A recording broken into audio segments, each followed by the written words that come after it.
नमस्कार, news 18 India पर आप सबका स्वागत है। आपके साथ मैं हूं नेहा पंत। इस वक्त की सबसे बड़ी खबर, कांग्रेस महासचिव प्रियंका गांधी वाड्रा ने अहमदाबाद की अपनी पहली चुनावी रैली में ही सीधे मोदी सरकार पर निशाना साध दिया है। जनता की जागरूकता को सबसे बड़ा हथियार बताते हुए प्रियंका गांधी वाड्रा ने सवाल उठाया कि 2 करोड़ नौकरियों के वादे का क्या हुआ, उन 15 लाख रुपयों का क्या हुआ जो हर शख्स के खाते में आने थे, महिलाओं की सुरक्षा का क्या हुआ, किसानों को फायदा कैसे होगा और नौजवानों को रोजगार कैसे मिलेगा। प्रियंका ने कहा ये असली चुनावी मुद्दे हैं और बात इन मुद्दों पर ही होनी चाहिए। प्रियंका ने यह भी आरोप लगाया कि देश की संस्थाओं की स्वायत्तता नष्ट की जा रही है। जो लोग बड़े बड़े वादे करते हैं उनसे सवाल सही पूछे जाने चाहिए।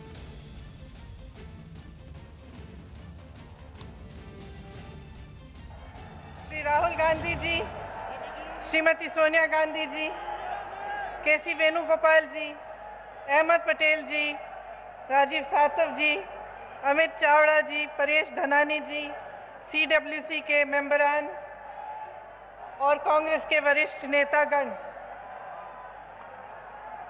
मेरी बहनों और मेरे भाइयों,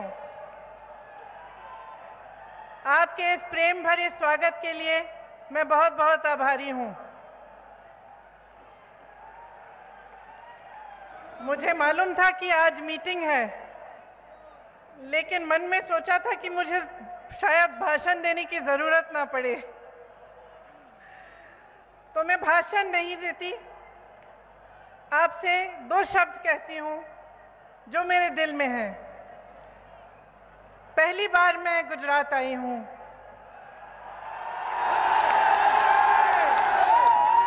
और पहली बार साबरमती के उस आश्रम में गई जहां से महात्मा गांधी जी ने इस देश की आज़ादी का संघर्ष शुरू किया था।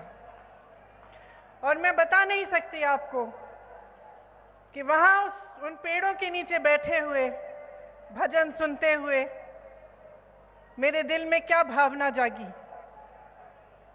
ऐसे लगा कि आंसू आने वाले हैं, क्योंकि मैंने उन देशभक्तों के बारे में सोचा जिन्होंने जीवन संघर्ष किया, जिन्होंने इस देश के लिए अपनी जान दी, सब कुछ त्याग कर दिया, जिनके बलिदानों पर इस देश की नींव डली है। वहां बैठे हुए मन में ये बात आई कि ये देश प्रेम, सद्भावना और आपसी प्यार के आधार पर बना है। आज जो कुछ देश में हो रहा है उससे दुख होता है, और आप सब यहाँ इतनी तादाद में आए हैं। मैं दिल से आपको कहना चाहती हूँ कि इससे बड़ी कोई देशभक्ति नहीं है कि आप जागरूक बने। आपकी जागरूकता एक हथियार है, आपका वोट एक हथियार है, लेकिन ये एक ऐसा हथियार है जिससे किसी को चोट नहीं पहुंचानी, किसी का दुख नहीं करना, किसी का नुकसान नहीं पहुंचाना। ये एक ऐसा हथियार है जो आपको मजबूत बनाएगा।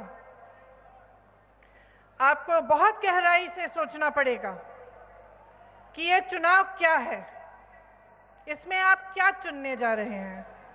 आप अपना भविष्य चुनने जा रहे हैं। फिजूल के मुद्दे नहीं उठने चाहिए। जो मुद्दे उठने चाहिए वो ये होने चाहिए कि आपके लिए सबसे महत्वपूर्ण क्या है, आप आगे कैसे बढ़ेंगे, नौजवानों को रोजगार कैसे मिलेगा, महिलाएं सुरक्षित कैसे महसूस करेंगी, अपने आप को आगे कैसे बढ़ेंगी, किसानों के लिए क्या किया जाएगा। ये चुनावी मुद्दे हैं और आपकी जागरूकता ही इन मुद्दों को आगे ला सकती है। तो मैं आपसे आग्रह करना चाहती हूं कि सोच समझ के इस बार आप निर्णय लें। जो आपके सामने बड़ी बड़ी बातें करते हैं, बड़े बड़े वादे करते हैं, उनसे पूछिए जो 2 करोड़ रोजगार उन्होंने आपको जिनका उन्होंने आपको वचन दिया था, वो रोजगार कहाँ हैं? उनसे पूछिए कि जो 15 लाख आपके खाते में आने थे, वो 15 लाख कहाँ गए? जिन महिलाओं की सुरक्षा की बात करते थे, उन महिलाओं को किसने पूछा है इन 5 सालों में? सही सवाल करिए इस चुनाव में। आगे आने वाले 2 महीनों में आपके सामने तमाम मुद्दे उछाले जाएंगे। आपकी जागरूकता ही इस देश को बनाएगी। ये आपकी जिम्मेदारी है। आपकी देशभक्ति इसी में प्रकट होनी चाहिए। तो यहाँ पे जहाँ से हमारी आज़ादी की लड़ाई शुरू हुई थी, जहाँ से गांधी जी ने प्रेम की आवाज़ उठाई थी, सद्भावना की आवाज़ उठाई थी, अहिंसा की आवाज़ उठाई थी, मैं सोचती हूँ यहीं से आवाज़ उठनी चाहिए। जो अपनी फितरत की बात करते हैं आपके सामने, आप उन्हें बताइए कि इस देश की फितरत क्या है। इस देश की फितरत है कि जर्रे जर्रे में सच्चाई ढूंढ के निकालेगी। इस देश की फितरत है कि नफरत की हवाओं को प्रेम और करुणा में बदलेगी।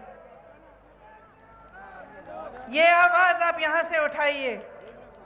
आने वाले दिनों में सही निर्णय लीजिए, सही मुद्दे उठाइए, सही सवाल करिए, क्योंकि ये देश आपका है,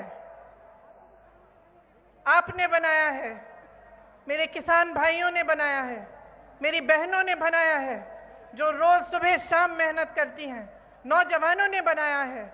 और किसी ने ये देश नहीं बनाया है, ये देश और किसी का नहीं है। इस देश की हिफाजत सिर्फ आप लोग कर सकते हैं। आप एक एक जना जो यहाँ बैठा है, इस जिम्मेदारी को समझिए। आगे जैसे परेश जी ने कहा, आज़ादी की लड़ाई से कोई कम नहीं है। हमारी संस्थाएं नष्ट की जा रही हैं,